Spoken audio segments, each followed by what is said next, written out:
Hello, my name is George Fisher. I'm a grassland consultant and I would like to speak today about multi-cut silage systems, what they are, the benefits that they bring to a dairy production system, including the potential return on investment, and also some of the challenges we face in implementing a multi-cut system, going from a conventional 3 cuts to 4, 5 or 6 cuts in the growing season.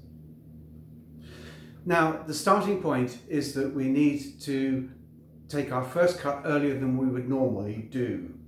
So this means shifting by about 2 weeks. So if we normally take first cut in the middle of May, then we should be thinking about cutting at the start of May or even into April, and cutting every 5 to 6 weeks to get as many cuts into the season as we can. What we're doing is that we are cutting grass at an earlier growth stage, so it's leafier, it's more digestible, it has a higher energy content, and it also potentially has a higher protein content.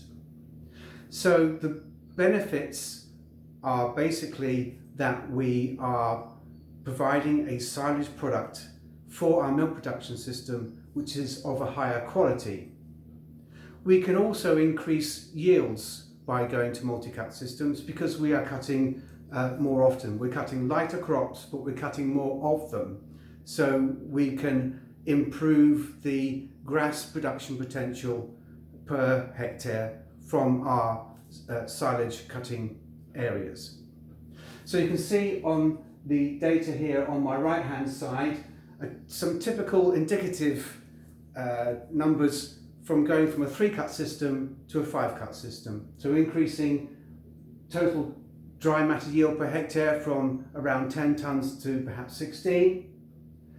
Acknowledging that in a very good silage making process and feeding system that we actually feed about 75% of what we cut.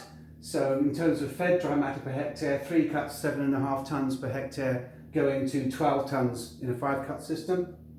And also, as I mentioned, we are cutting a crop which has got higher energy content. So over the whole season, on average, about 1 megajoule per kilogram of dry matter extra of metabolizable energy, which means, as you can see, that we have an enormous effect on the amount of fed energy per hectare when we shift from a conventional to a multi-cut system. So in a 3 cut system, around about 81,000 megajoules of metabolizable energy per hectare fed from a 3 cut system, going to over 140,000 for a 5 cut system.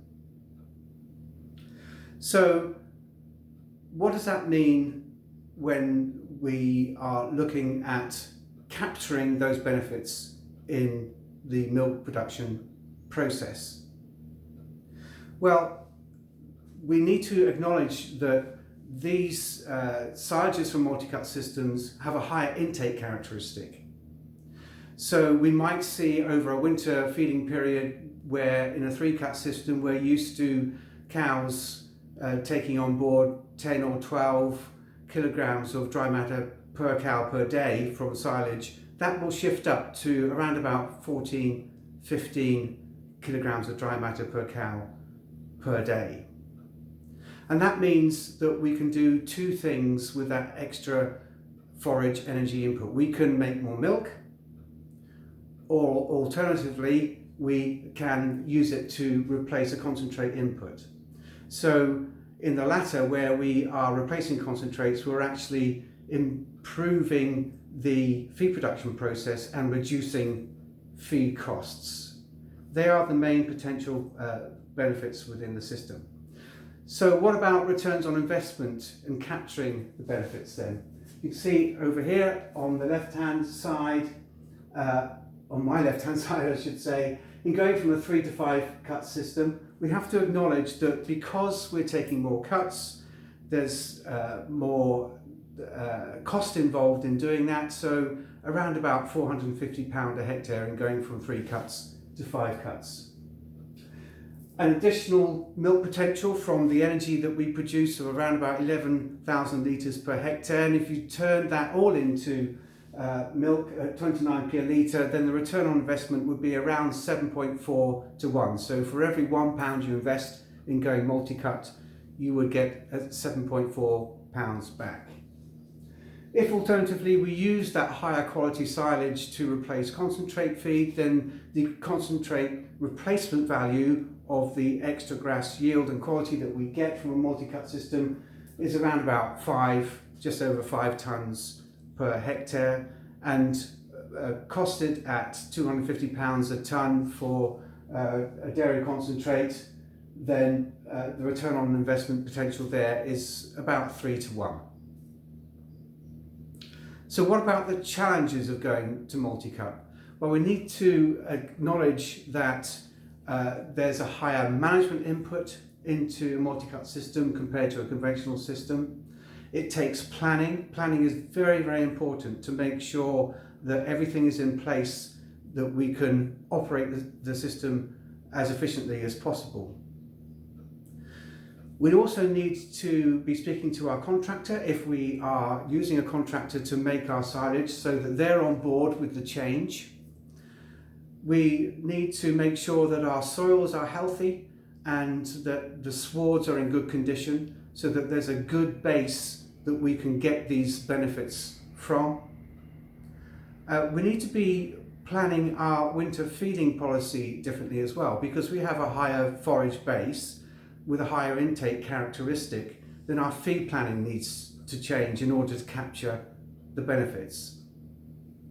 We also need to consider slurry applications, because we haven't got as long a window between cuts for slurry to be taken up in the soil and get those nutrients into the grass crop. Then we need to be applying slurry at lower rates and potentially more frequently. Although on the flip side, that will encourage an improvement in the utilisation of nutrients from our slurries. We also need to think about the fact that we are travelling on our silage fields more often, and therefore there will be a higher potential for soil compaction.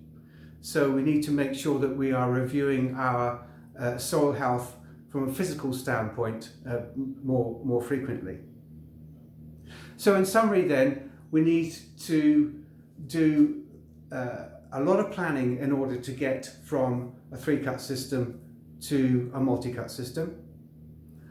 We need to acknowledge that we're not going to capture all the benefits in 1 year, so this is an improvement process. So we need to execute the plan and actually learn from it on an annual basis, so that next year we're doing things better than we are in the first year. I would encourage us not to try and capture all the benefits in 1 year.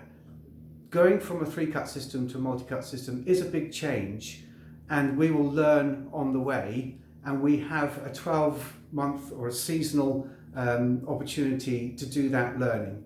So you're not going to capture everything in the 1 year, but we can make improvements year on year if we review our performance properly and make adequate changes to the plan for the following season.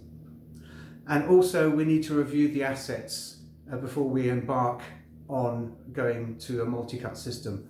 Are the clamps up to it? Are the swards up to it? Are the soils up to it? Are our fertility plans in terms of crop fertility up to it? Do we have the adequate changes to the winter feeding plan? So if you want to have a look at silage making and potentially shifting to a multi-cut system, then one of the places to start in terms of looking at some numbers and some potentials is AHDB Dairy's Forage First, which has just launched recently, and you can download a copy of that from the AHDB website, and it's a very good starting point when we're thinking about going from conventional silage systems to multi-cut systems. Thank you for listening.